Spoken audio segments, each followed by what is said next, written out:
Pak Ambo yang dikenal sebagai konten kreator yang membuat video-video tentang buaya Rizka kini terancam kehilangan pekerjaannya lantaran buaya peliharaan dievakuasi BKSDA. Buaya Rizka yang selama ini hidup di Sungai Guntung, Bontang, Kalimantan Timur itu dievakuasi BKSDA ke tempat penangkaran demi keselamatan warga. Padahal selama ini, buaya Rizka menjadi konten YouTube Pak Ambo lantaran kedekatan keduanya.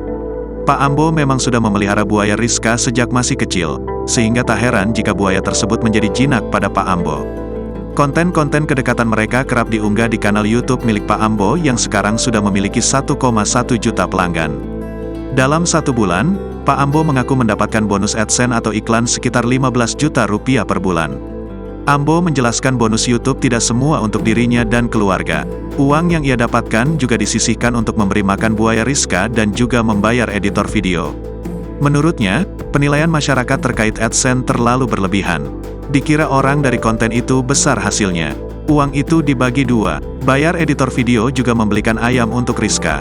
Dalam 1 bulan bisa habis 4 juta rupiah, ungkapnya. Sebelumnya, momen sedih Pak Ambo bertemu buaya Rizka setelah dievakuasi oleh BKSDA viral di media sosial. Dalam video yang beredar terlihat buaya Rizka ditempatkan di kolam seluas 12 x 12 meter di penangkaran Teritip Balikpapan. Tampak Pak Ambo memegang potongan ayam untuk diberi ke buaya Rizka. Namun tampaknya buaya Rizka enggan memakan ayam tersebut. Bahkan buaya Rizka tampak tak bergerak sedikit pun. Ia benar-benar tak merespon Pak Ambo. Kepada Tribun Kaltim.com, Pak Ambo sendiri mengaku sedih melihat buaya Rizka di penangkaran. Ia bahkan mengaku sempat menangis saat bertemu buaya Rizka setelah dievakuasi BKSDA itu. Diketahui sebelumnya, buaya Rizka sudah dievakuasi ke penangkaran Teritip Balikpapan sejak Rabu, tanggal 4 Oktober tahun 2023, dini hari. Buaya sepanjang 4,42 meter itu ditempatkan di kolam tersendiri seluas 12 x 12 meter.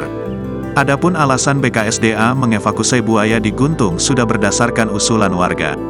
Pertimbangannya ialah keselamatan.